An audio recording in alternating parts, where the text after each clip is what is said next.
আজকে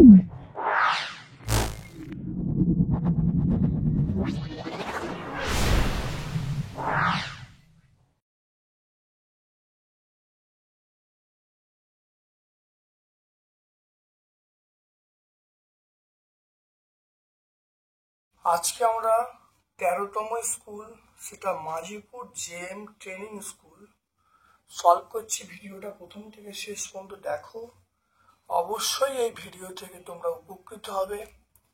চলে এসো আজকে 13তম স্কুল। যদি ভালো লাগে লাইক করবে, চ্যানেলটাকে সাবস্ক্রাইব করবে, বেল বাটনে ক্লিক করে দেবে এবং সকল বন্ধু বান্ধবের মধ্যে আমার ইউটিউব চ্যানেল লিঙ্কটা শেয়ার করে দিও। চলে এসো, কার্বন গঠিত গ্যাসের বাষ্প ঘনত্ব 13। তাহলে গ্যাসটি হলো বাষ্প ঘনত্ব 13, সেটা হলো গ্যাসটি হলো আমরা বলবো অ্যাসিটিলিন, অপশন সি বলবো। দেখে নাও কি করে হচ্ছে। তাহলে ডি এর মানটা বলা আছে 13, তাহলে এম সমান আমরা বলবো 2D, তাহলে এম সমান 2 ইন্টু 13, তাহলে এম সমান আমরা বলবো 26। এম সমান আমরা বলবো 26। তাহলে এম এর মান, ডি এর মান 13, তাহলে এম এর মান 26 হয়ে গেল। এবার দেখো না, acetylene CH triple bond CH, এটাকে বলা হয় C2H2। এবারে সি মানে 2 ইন্টু 12, আর এখানে হলো 1 ইন্টু 2, তাহলে কত হবে 24 প্লাস 2, তাহলে 26। তাহলে এটাও দেখো 26, এটাও 26, তাহলে আমরা অপশন সি বলবো। তাহলে অ্যাসিটিলিন দেখতে পাচ্ছ, তাহলে আমরা অপশন সি বলবো। দৈর্ঘ্য প্রসারণ গুণাঙ্ক, ক্ষেত্র প্রসারণ গুণাঙ্ক, আয়তন প্রসারণ গুণাঙ্কের মধ্যে সম্পর্ক হলো, এটা আমরা বলবো অপশন ডি বলবো। সেটা হলো দেখো 6 আলফা সমান 3 বিটা সমান 2 গামা। কি করে হচ্ছে এটাও দেখে নাও।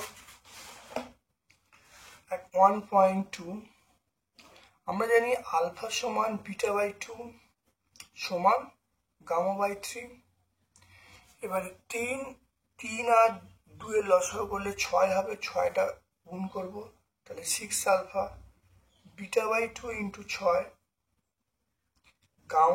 গামা বাই 3 ইন্টু 6, এটা করলে হবে 6 আলফা, দেখো 3 বিটা, এটাও কাটাকাটি করলে 2 গামা। তাহলে 6 alpha equal to 3 beta equal to 2 gamma. এটা কোন অপশনটা? দেখো অপশনটি যেটা পাবো, joule ampere second. Joule ampere second কোন ভৌত রাশি প্রকাশ করে?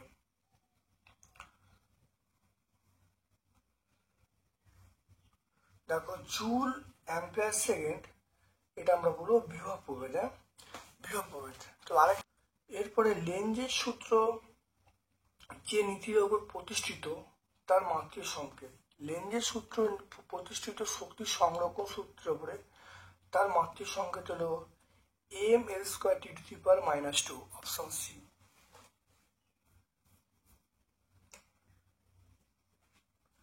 তারপর তড়িৎ বিশ্লেষণে রূপান্তরিত হয়, সেটা হলো রাসায়নিক শক্তি।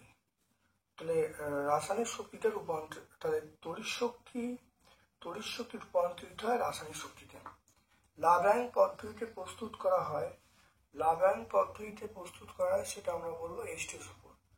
লাব্লাঙ্ক পদ্ধতিতে, দেখে নাও, লাব্লাঙ্ক পদ্ধতিতে প্রস্তুত করা হয়, দেখতে পাচ্ছি HCl। এখানে দেখো কোনোটিই নেই, মনে রাখবে HCl এটা প্রস্তুত করা হয়, কিন্তু অপশন ডি হবে, কোনোটিই নয়। প্রদত্ত কোন ধাতুটি কার্বন বিজারণ পদ্ধতিতে নিষ্কাশন করা যায় না? বলবো অ্যালুমিনিয়াম। তাহলে কার্বন বিজারণ পদ্ধতিতে নিষ্কাশন করা যায় না, আমরা বলবো অ্যালুমিনিয়াম।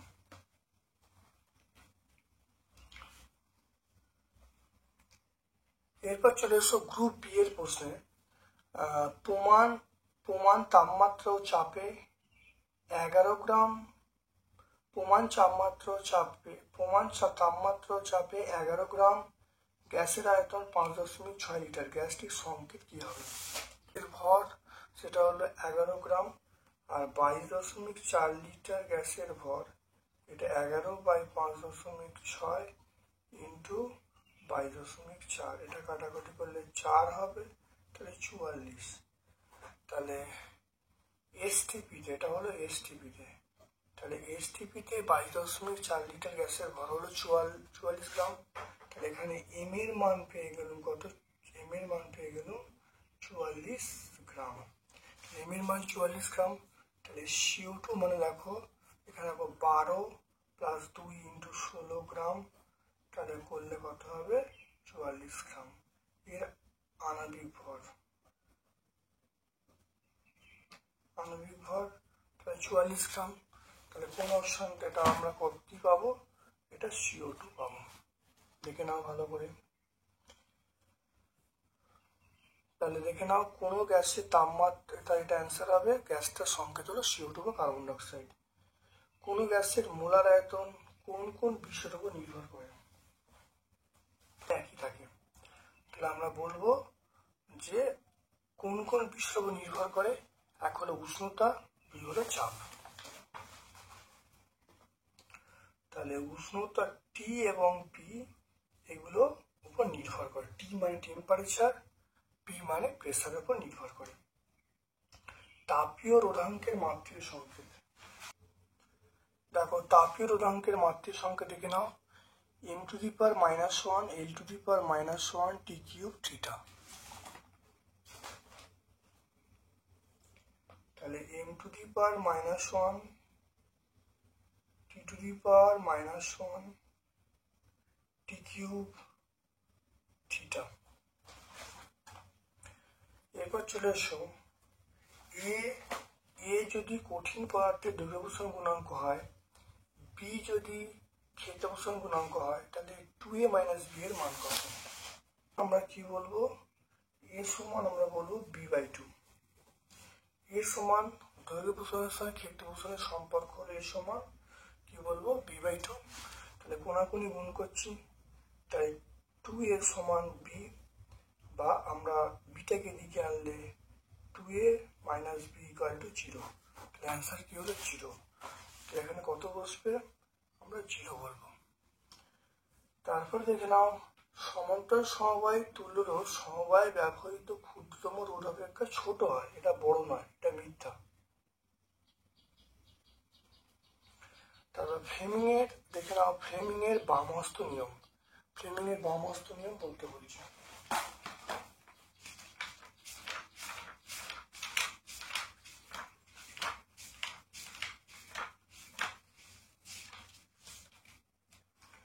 ফ্লেমিং এর বামহস্ত নিয়ম দেখে নাও, বাম হাতের বৃদ্ধাঙ্গুষ্ঠ তর্জনীর মধ্যমাকে পরস্পর সমকোণ রেখে প্রসারিত করলে, তর্জনী চৌম্বক ক্ষেত্রে মধ্যমা চুম্বক প্রবাহের উপর নির্দেশ করলে, বৃদ্ধাঙ্গুষ্ঠ পরিবাহীর উপর গতির পরিবাহীর উপর ক্রিয়াশীল বলের উপর নির্দেশ করবে।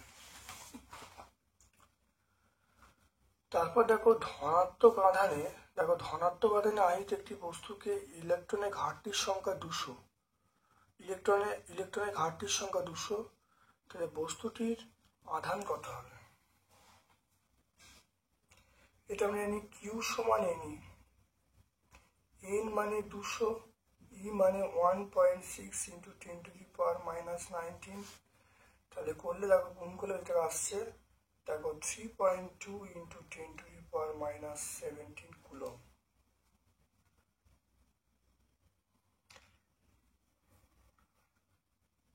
দেখে নাও। তারপর দেখে নাও, যে তড়িৎদ্বার অ্যানায়ন থেকে ইলেকট্রন গ্রহণ করে, যে তড়িৎদ্বার অ্যানায়ন থেকে ইলেকট্রন গ্রহণ করে ড্যাশ বলে। তাহলে যে তড়িৎদ্বার অ্যানায়ন থেকে ইলেকট্রন গ্রহণ নয়, এটা বর্জন করে, বর্জন করে তাকে আমরা কি বলবো, অ্যানোড বলবো, অ্যানোড বলবো, ইলেকট্রন বর্জন করে। জলের তড়িৎ বিশ্লেষণে ব্যবহৃত তড়িৎদ্বার এবং ক্যাথোডে উৎপন্ন পদার্থের নাম। জলের তড়িৎ বিশ্লেষণে যে ব্যবহৃত তড়িৎদ্বার এবং ক্যাথোডে উৎপন্ন পদার্থ, দেখো জলে আমরা কি তড়িৎদ্বার ব্যবহার করি, প্ল্যাটিনাম তড়িৎদ্বার ব্যবহার করি, এবং ক্যাথোডে হলো H2। ক্যাথোডে দেখো গ্যাসটার নাম H2 বলবে, তাহলে আমরা ক্যাথোডে গ্যাসটার নাম H2 বলবো, আর তড়িৎদ্বার আমরা প্ল্যাটিনাম বলবো, পিটি। তাই পিটি হয়ে গেল। হেবার পদ্ধতিতে ব্যবহৃত অনুঘটক, আমরা আয়রন, অনুভূত আয়রন চূর্ণ আমরা এফি বলবো। তড়িৎচুম্বক তৈরি করতে কোন সংকর ধাতু ব্যবহার করা হয়? তড়িৎচুম্বক তৈরি করতে ব্যবহার করি কাঁচা লোহা ব্যবহার করি বা স্ট্যালয় ব্যবহার করি। স্ট্যালয় দেখতে পাচ্ছ, স্ট্যালয় ব্যবহার করি।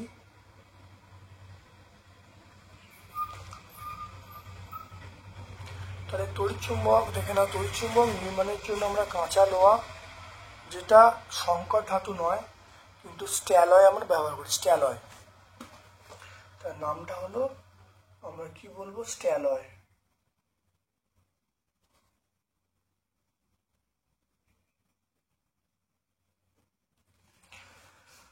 বক্সাইট কার আকরিক? বক্সাইট হলো অ্যালুমিনিয়ামের আকরিক। আমরা আগের পেজে মানে 12তম স্কুলে একটা প্রশ্ন একটু আরেকবার বলে দিয়েছি, তো আরেকবার দেখে নাও। তাপবিদ্যুৎ উৎপাদনের জন্য কোন শক্তি রূপান্তরিত হয়? দেখে নাও, তাপবিদ্যুৎ উৎপাদনের জন্য আমাদের দেখো যান্ত্রিক শক্তি তড়িৎ রূপান্তর, দেখে নাও যান্ত্রিক শক্তি তড়িৎ শক্তিতে রূপান্তরিত হয়। দেখে নাও, তাহলে এই প্রশ্নের উত্তরটা আরেকবার দিয়ে দিলাম, যান্ত্রিক শক্তি তড়িৎ রূপান্তরিত হয়। এরপর চলে এসো বিভাগ গ্রুপ সি এর প্রশ্নে চলে এসো। গ্রুপ সি এর প্রশ্নে খুব ভালো করে চলে এসো। দেখো 3.1 একই উপাদানের তৈরি দুটি তার, একটির দৈর্ঘ্য ও ব্যাসার্ধ অন্যটির অর্ধেক ও দ্বিগুণ, রোধের অনুপাত কত বার করতে বলছে। দেখে নাও 3.1 অন্য তারটির দৈর্ঘ্য এল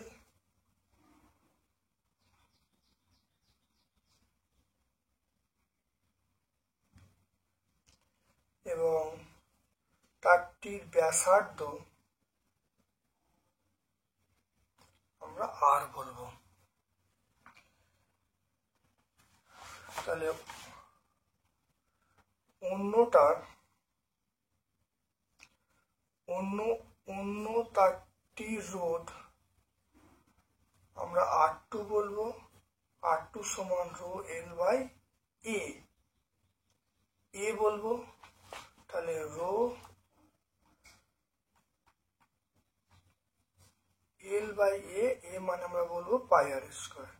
এটা আমরা অন্যটার R2 সময়টা বলবো। এর জায়গায় কি বসানো হলো? এর জায়গা হলো পাই আর স্কোয়ার, এ মানে ক্ষেত্রফল পাই আর স্কোয়ার।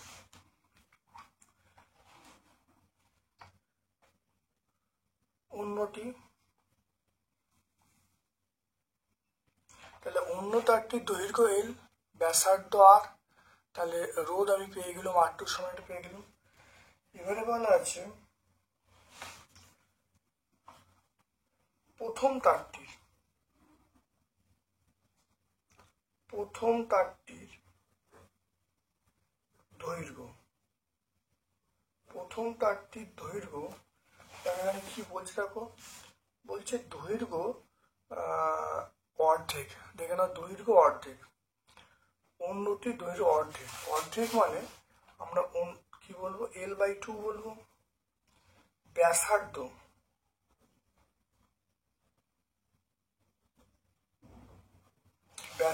কি বলছে? ব্যাসার্ধ দেখো বলছে দ্বিগুণ, ব্যাসার্ধ দ্বিগুণ, তাই 2r বলছে। তাহলে এটা রোধ কত হবে? রোধ হবে R1 সমান আমরা বলবো rho into L by pi. তাহলে এল, রো ইন্টু এল মানে L by 2 R pi r square মানে ব্যাসার্ধ মানে 2r তার স্কোয়ার। তাহলে rho into L by L এর মানে এল বাই 2, এ মানে এইটা পাই আর স্কোয়ার। তাহলে মান বসালো R1 সমান আমরা পেয়ে যাব রো এল বাই 2 ইন্টু এটা রাখো 1/4 4, এটা হলো পাই আর স্কোয়ার আমরা বলবো। দেখে নাও, তাহলে R1 সমান আমরা বলবো 1/8 rho L by pi r square. তাহলে R1 এর মান পেয়ে গেলাম 1/8 R2।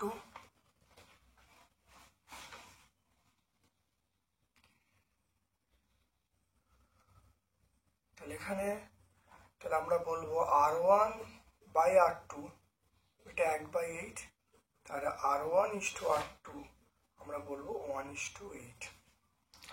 দেখে নাও, অন্য তারটির দৈর্ঘ্য R বলা আছে, ব্যাসার্ধ, অন্য তারটির দৈর্ঘ্য L, ব্যাসার্ধ R, তাহলে R2 সমান রো L/A হয়ে গেল। এর জায়গায় পাই আর স্কোয়ার বসিয়েছি। প্রথম তারটার দেখো দৈর্ঘ্য অর্ধেক বলেছে, ব্যাসার্ধ 2R বলেছে, তাহলে মানটা বসিয়ে গিয়ে দেখো এখানে পেয়ে গেছি। তাহলে 1/2 আর এখানে 4, তা 1/8 হবে। তাহলে 1/8 into rho L by pi r square, মান বসিয়েছি 1/8। এই মানটা হলো R2। দেখো এই মানটা আমরা R2 পেয়েছি, R2 মান বসিয়েছি। তাহলে R1/R2 সমান 1/8, তাহলে R1:R2 সমান 1:8।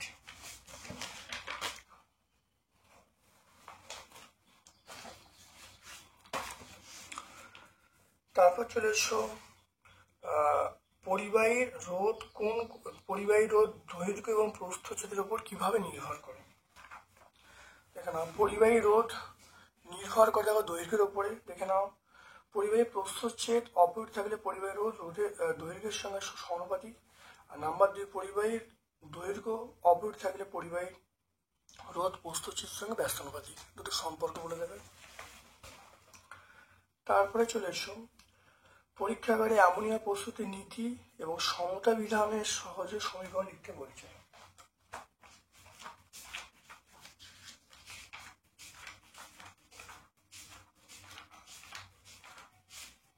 দেখো, দেখতে পাচ্ছ, নীতিটা লিখে দেবে। অ্যামোনিয়াম ক্লোরাইড শুষ্ক কলিশনের মিশ্রণ 1:3 অনুপাতে উত্তপ্ত করলে অ্যামোনিয়াম প্রস্তুত করা হয়। 4NH4Cl প্লাস CaOH হোল 2, এটা হলো 2NH3 plus CaCl2 plus 2H2।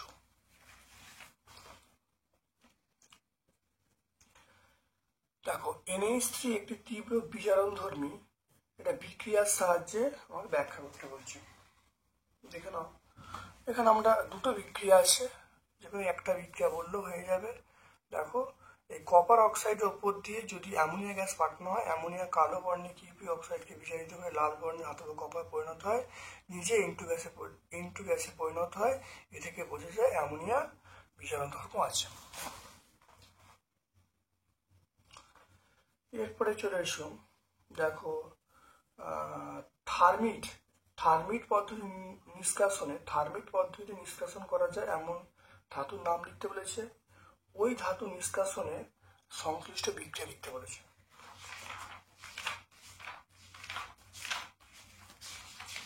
যেখানে থার্মিট পদ্ধতি নিষ্কাশন করা যায়। দেখো, Fe, Cr, Mn এগুলো নিষ্কাশন করা যায়।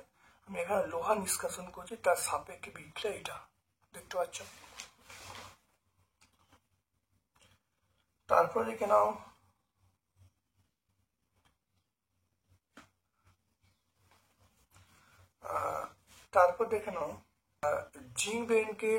জিঙ্কের খনিজ আকরিক দুটি বলা হয় কেন? জিঙ্ককে আমরা খনিজ আকরিক দুটোই বলি কারণ জিঙ্ক ব্লেন্ড প্রকৃতির কঠিন ধাতু, জিঙ্ক ব্লেন্ড হলো প্রকৃতিগত কঠিন ধাতব যৌগ যা ভূপৃষ্ঠের খনিতে পাওয়া যায়, তাই একে আমরা খনিজ বলবো।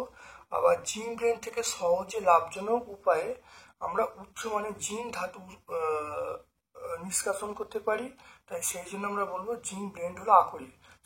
সেজন্য জিঙ্ক ব্লেন্ড এক ধারে হলো খনিজ, অপর ধারে আকরিক।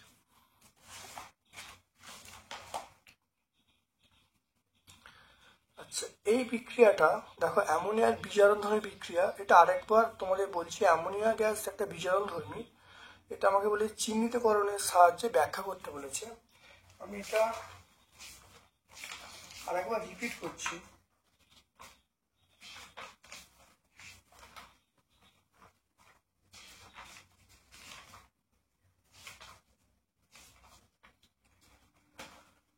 দেখে নাও এই বিক্রিয়াটা যে হয়েছে, শুধু এখানে আমি দেখে নাও একটা লিখছি, দেখো 3CuO প্লাস 2NH3 সমান 3Cu প্লাস N2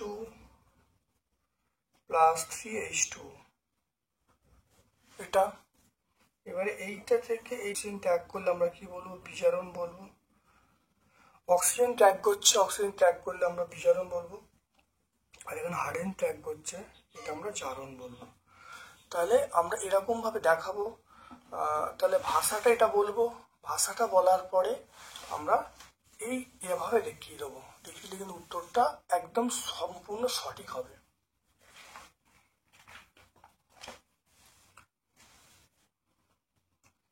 চলে এসো গ্রুপ ডি এর প্রশ্নে। দেখো 21 গ্রাম লোহিতপ্ত লোহার উপর দিয়ে স্টিম পাঠালে কি পরিমাণ হাইড্রোজেন উৎপন্ন হবে? এসটিপিতে আয়তন কত? Fe প্লাস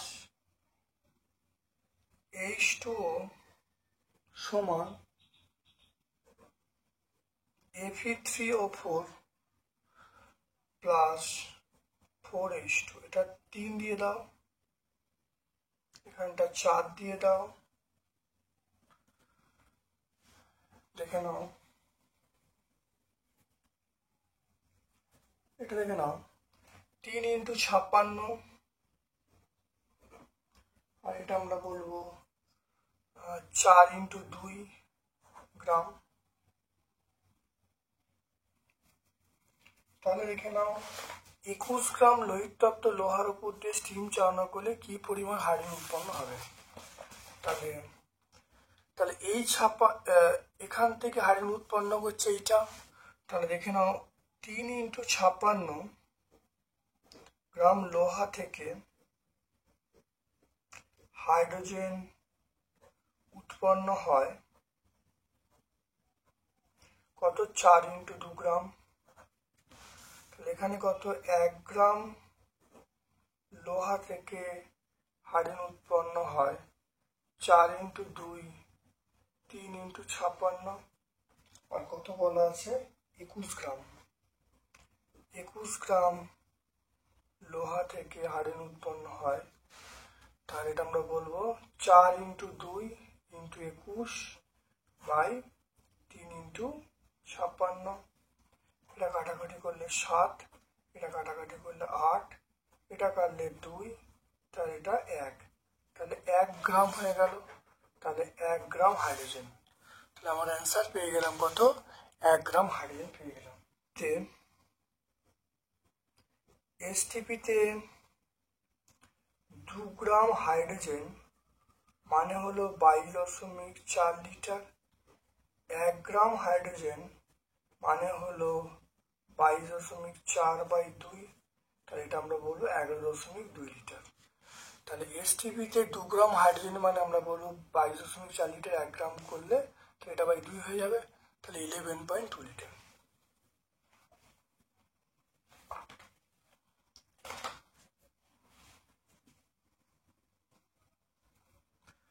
তা দেখে নাও অথবার প্রশ্ন চলে এসো।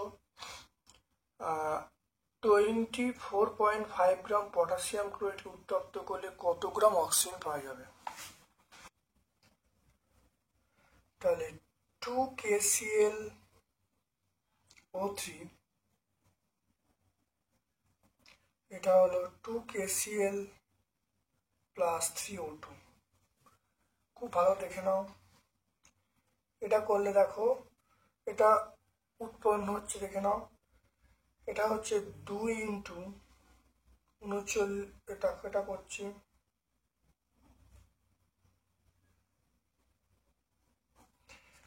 তাহলে এটা 245 গ্রাম।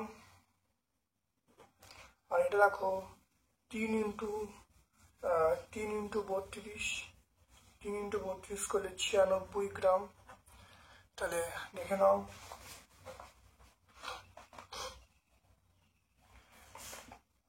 দেখো তাহলে এত গ্রাম, তাহলে 245 গ্রাম কি KClO3 থেকে অক্সিজেন উৎপন্ন হয় কত, সেটা আমরা 96 গ্রাম বলবো। আর কত বলা আছে সেটা হলো 24.5 গ্রাম KClO3 থেকে উৎপন্ন হয় 96/245 ইন্টু 24.5, এটা কাটাকাটি করেছি, এটা হলো 96/245 ইন্টু 245/10, এটা কাটাকাটি হয়ে গেল, এটা আমরা কত বলবো 9.6 গ্রাম। কত? 9.6 গ্রাম।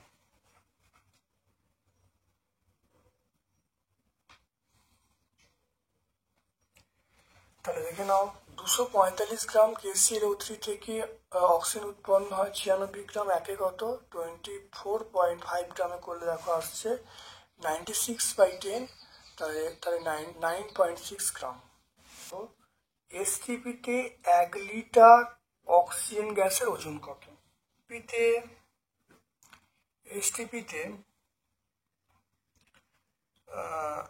22.4 লিটার অক্সিজেন মানে আমরা বলবো 32 গ্রাম। 1 লিটার অক্সিজেন মানে 32/22.4, এটা করলে যেটা আসবে 1.43 গ্রাম। দেখে নাও দুটো পার্ট উত্তর, এটা হলো এ এর পার্ট, দেখে নাও এটা এ, আর এটা হলো বি। 22.4 লিটার অক্সিজেন মানে 32 গ্রাম, 1 লিটার করলে কত আসবে, করলে 1.43 আসবে। এরপর দেখে নাও 220 ভোল্ট 40 ওয়াট এবং 220 ভোল্ট 60 ওয়াট, এটা 220 ভোল্ট লাইনের সঙ্গে শ্রেণীর সমবায় সমান্তরাল সহ যুক্ত করা আছে, কোন ক্ষেত্রে বেশি আলো বিকিরণ করবে এবং কেন? এরকম অঙ্ক অবশ্যই করেছি। কেন আমরা যদি 9 নম্বর স্কুলটা দেখি, দেখো 9 নম্বর স্কুলে আমরা কিন্তু 4.3 সলভ করেছি, তোমরা 9 নম্বর স্কুলটা ভালো করে দেখে নেবে। তাহলে 9 নম্বর স্কুলটা তোমরা ভালো করে দেখে নেবে, 9 নম্বর স্কুল। তারপর চলে এসো তিনটি রোধকে, দেখো তিনটি অভিন্ন রোধকে শ্রেণীর সমবায় যুক্ত করে বিভব প্রয়োগ করা হলে উৎসের সঙ্গে তিনটি রোধকে শ্রেণীর সমবায় যুক্ত নির্দিষ্ট বিভব প্রযুক্ত তড়িৎ সঙ্গে যুক্ত করা হলো, এক্ষেত্রে ক্ষমতা বলা আছে কত, ক্ষমতা বলা আছে সেটা হলো 10 ওয়াট। রোধগুলিকে সমান্তরাল সমবায় যুক্ত করলে ক্ষমতা কত ব্যয় করতে হবে?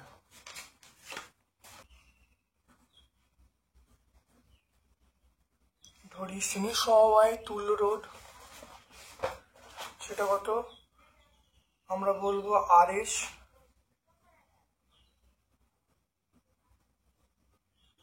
সমান্তরাল সমবায় তুল্য রোধ এটা আমরা RP বলবো। তাহলে RS সমান R plus R plus R, তাহলে RS সমান আমরা বলবো 3R, আর RP সমান আমরা বলবো R/3, RP সমান R/3। তাহলে এখানে দেখে নাও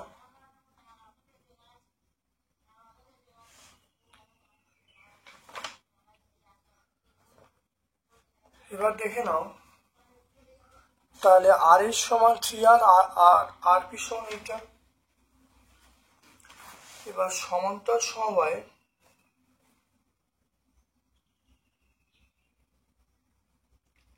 দেখো বলা আছে নির্দিষ্ট বিভব প্রভেদ যুক্ত। নির্দিষ্ট বিভব প্রভেদ মানে আমরা ভি এর মান, তাহলে আমরা এখান থেকে বলবো, দেখো সমান্তরাল সমবায়ের ক্ষেত্রে আমরা বলবো PS, শ্রেণী সমবায়ের ক্ষেত্রে PS বলবো V²/RS, V²/RS, তাহলে V²/RS মানে আমরা 3R বলবো, তাহলে V²/3R, এটা PS এর মান পেয়ে গেলাম। সমান্তরাল সমবায়ের ক্ষেত্রে আমরা PP বলবো, PP মানে V²/RP বলবো, এটা মানটা বসে দিলাম V²/R/3, এটা হলো 3 ইন্টু ভি স্কোয়ার বাই আর, এটা পি সমান্তর সমবায়ের মানটা। এবার দেখো দুটোকে বাই করছি, এটা বাই এটা, তাহলে পিপি বাই পিএস, এটা বাই এটা করলে দেখো কত আসছে 3 into V square by r by V square by 3r। এটা করলে দেখো কেটে যাচ্ছে, দেখো 9, শুধু দেখো এটা দেখো V square by r into r by V square, এটা কেটে গেল, তাই না 9 হয়ে গেল। এবারে এই মানটা দেখো বলা আছে পিপি, এই পিএস এর মান দেখো 10 বলা আছে, 10 ইন্টু 9, তাহলে আমরা পিপির মানটা পেয়ে গেলাম কত 90 পেয়ে গেলাম। তাহলে এখানে তাহলে কি পেয়ে যাব, দেখো বলা আছে সমান্তর, তাহলে সমান্তর সমবায় যুক্ত ক্ষমতা, অতএব সমান্তরাল সমবায়ে যুক্ত ক্ষমতা, সেটা আমরা বলবো 90 ওয়াট। তাহলে শ্রেণী সমবায়ের তুল্য রোধ, এখানে আমরা আরএস বলবো, সমান্তর সমবায় আরপি বলবো, শ্রেণী সমবায়ের ক্ষেত্রে আর প্লাস আর বলবো, সমান্তর সমবায়ে দেখো এটা আর প্লাস আর হলো, আর এখানে দেখো সমান্তর সমবায় আমরা বলবো r/3। তাহলে শ্রেণী সমবায়ের ক্ষেত্রে ক্ষমতা বার করছি, সেটা হলো পি এ, শ্রেণী সমবায় বার করছি ভি স্কোয়ার বাই আর, মানে আর এর জায়গায় আরএস বলবো, তাহলে ভি স্কোয়ার বাই 3s। আর সমান্তর সমবায়ের ক্ষেত্রে আমি এখানে আসছি, এটা পিপি মানে সমান্তর সমবায়ে যে ক্ষমতা, দেখো পিপি সমান 3 ইন্টু ভি স্কোয়ার, তো দুটোকে বাই করা হলো, বাই করে দেখো এখানে দেখো এটা শ্রেণী সমবায়ের ক্ষেত্রে ক্ষমতার মানটা 10 বলা আছে, 9 ইন্টু 10 বাই 90, তাহলে সমান্তর সমবায় যুক্ত ক্ষমতা কত হবে 90 ওয়াট হয়ে যাবে। এরপরে চলে এসো, এই যে সার্কিটটা আছে, এই সার্কিটটার এ এবং বি তে তুল্য রোধ কত হবে দেখে নাও।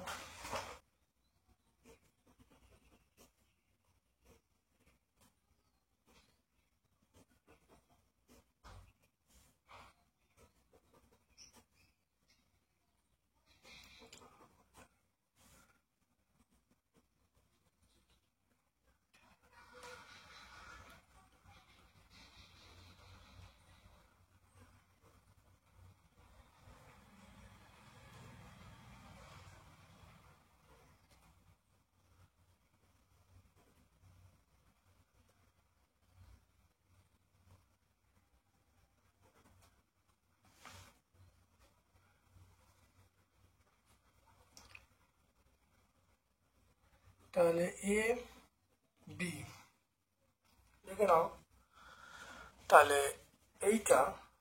এটা মনে করো R1, এটা মনে করো R2, এটা মনে করো R3, এটা R4।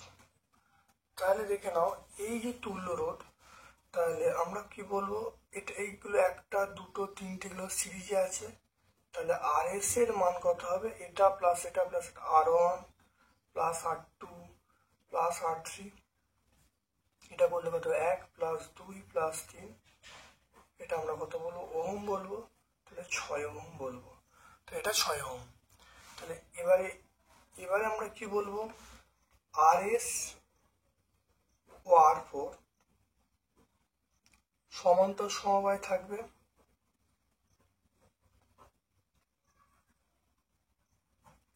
সমান্তর সমবায় থাকবে, তাই তুল্য রোধ কত হবে, তুল্য রোধ আমরা বলবো আরপি বলবো। তাই যদি হয় তাহলে আরপি সমান আমরা কি বলবো, তাহলে এইটা হলো এটার সঙ্গে এটার সঙ্গে 3টা কোন সমবায় থাকবে, সমান্তর সমবায়, তাহলে আমরা কি বলবো, তাহলে 6 ইন্টু 3 বাই 6 প্লাস 3, তাহলে এটা 18 বাই 9, তাহলে 2 ওহম। তাহলে আমরা পেয়ে গেলাম এর যে ওহমটা, এটা 2 ওহম পেয়ে গেলাম।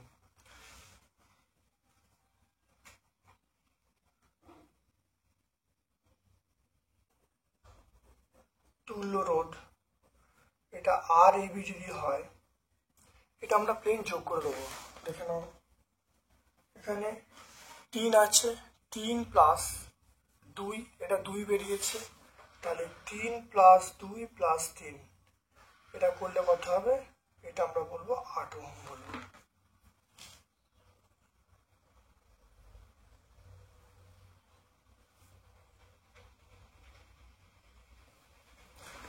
তাহলে দেখে নাও, প্রথমে দেখো এইটা 1 2 3, প্রথমে দেখো এইটা এইটা এইটা, এগুলো দেখো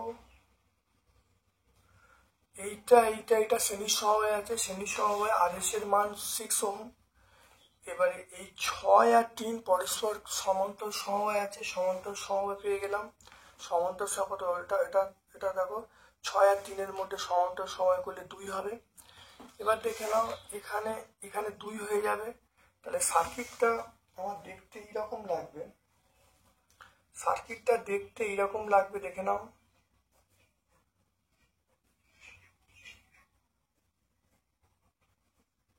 সার্কিটটা দেখতে তোমার এরকম লাগবে, এটা 3 ওহম, এটা এটা আমরা 3 ওহম পাবো, এটা 2 ওহম পাবো।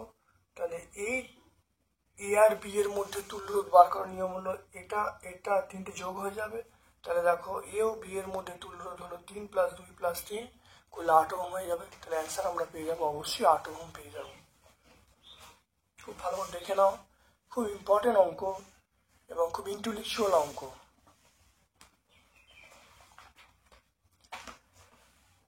এরপর দেখো কোনো ঘনাকাকার কঠিন পদার্থের মধ্য দিয়ে তাপ পরিবহন কোন কোন বিষয়ের উপর নির্ভর করে, আর তরলে তাপীয় প্রসারণের একটা ব্যবহার বলতে বলছে।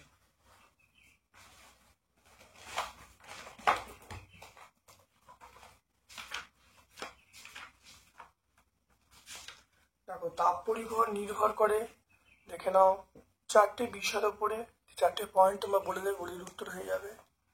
তারপরে দেখো বলা তাপীয় প্রসারণের ব্যবহার আমরা অনেকগুলো বলতে পারি, এখান থেকে আমরা এগুলো বলতে পারি। দেখো দৈনন্দিন জীবনে দেখো এগুলো বলতে পারি।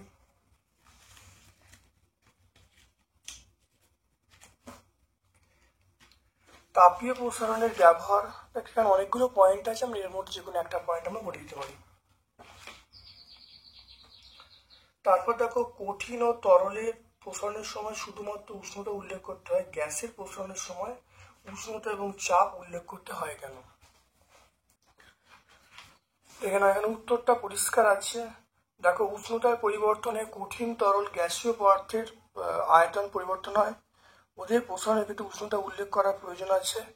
কঠিন এবং তরলের পরিবর্তনে চাপের কোনো প্রভাব নেই বললেই চলে। তারপরে চাপ বাড়লে গ্যাসের দেখো কঠিন এবং তরলে প্রসারণের ক্ষেত্রে চাপের প্রভাব নেই বললেই চলে, কিন্তু গ্যাসের ক্ষেত্রে অত্যন্ত গুরুত্বপূর্ণ ভূমিকা গ্রহণ করে। গ্যাসের চাপ বাড়লে আয়তন কমে, চাপ কমালে আয়তন বাড়ে, সেই জন্য গ্যাসের ক্ষেত্রে চাপ ও উষ্ণতা দুটোই উল্লেখ করতে হয়।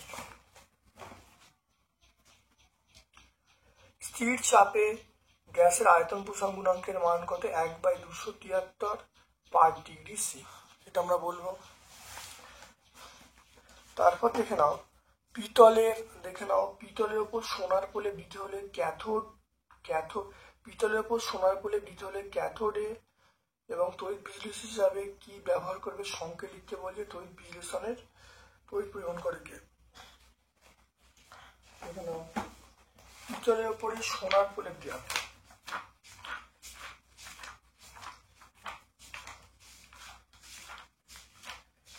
দেখে নাও পিতলের উপরে সোনার প্রলেপ দিতে হলে দেখো সোনাটা অ্যানোড আর পিতলটা ক্যাথোড, আর পটাশিয়াম অরসানাইড সংকেতটা হলো KAuCN2, এটা আমি বলবো। আর তড়িৎ বিশ্লেষণে তড়িৎ পরিবহন করে কারা? এটা আয়ন তড়িৎ পরিবহন করে। তারপরে দেখে নাও স্পর্শ পদ্ধতিতে উৎপাদিত যৌগের নাম লিখতে বলছে, ওই যৌগটি প্রস্তুতির নীতি এবং বিক্রিয়া লিখতে বলছে। স্পর্শ পদ্ধতিতে উৎপাদিত যৌগটির নাম লিখতে বলছে, উক্ত যৌগটি প্রস্তুতির নীতি এবং সংশ্লিষ্ট বিক্রিয়া লিখতে বলছে। উৎপাদিত যৌগটির নাম, স্পর্শ পদ্ধতিতে যৌগটা উৎপন্ন হয় সেটা H2SO4, দেখে নাও H2SO4। আর এখানে বলেছে তাহলে স্পর্শ পদ্ধতিতে যে যৌগ উৎপন্ন হয় তার নাম হলো, দেখো H2SO4, দেখতে পাচ্ছ H2SO4। এবারে বলেছে ওই ওই যৌগটি প্রস্তুতির নীতি এবং সংশ্লিষ্ট বিক্রিয়া দিতে বলেছে। অর্থাৎ আমরা বলতে পারি যে স্পর্শ পদ্ধতিটাই সবটা ব্যাখ্যা করতে বলছে, স্পর্শ পদ্ধতি সবটাই ব্যাখ্যা করে দেবে। তারপরে দেখো NH3 শুষ্ককরণে পোড়াচুনের পরিবর্তে P2 উপায় ব্যবহার করা যায় না কেন? কারণ লিখতে বলছে।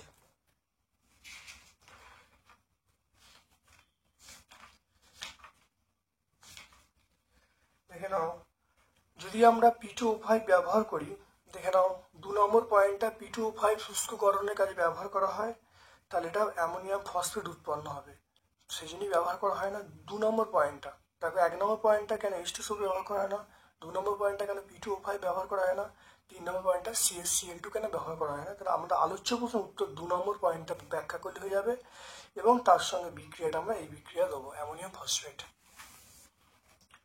এরপরে দেখে নাও অসওয়ার পদ্ধতিতে ব্যবহৃত অনুঘটকের নাম। অসওয়ার পদ্ধতিতে দেখে নাও, অসওয়ার পদ্ধতিতে ব্যবহৃত অনুঘটক প্ল্যাটিনাম। আমরা এখানে দেখতে পাচ্ছ, দেখো উত্তরটা প্ল্যাটিনাম বা প্ল্যাটিনাম রোডিনিয়াম। তাহলে আমরা দুটো যে কোনো একটা বলে প্ল্যাটিনাম বলতে পারি বা প্ল্যাটিনাম রোডিয়াম বলতে পারি, ঠিক আছে। তাহলে আমরা কোন অনু ব্যবহার করবো? পিটি আমরা ব্যবহার করবো। তাহলে 13তম স্কুলটা আমরা সম্পূর্ণ ব্যাখ্যা করলাম। ভিডিওটা প্রথম থেকে শেষ পর্যন্ত দেখো, অত্যন্ত কার্যকরী ভিডিও। আমার পক্ষ থেকে সকলকে ধন্যবাদ এবং শুভকামনা জানাচ্ছি। Thank you.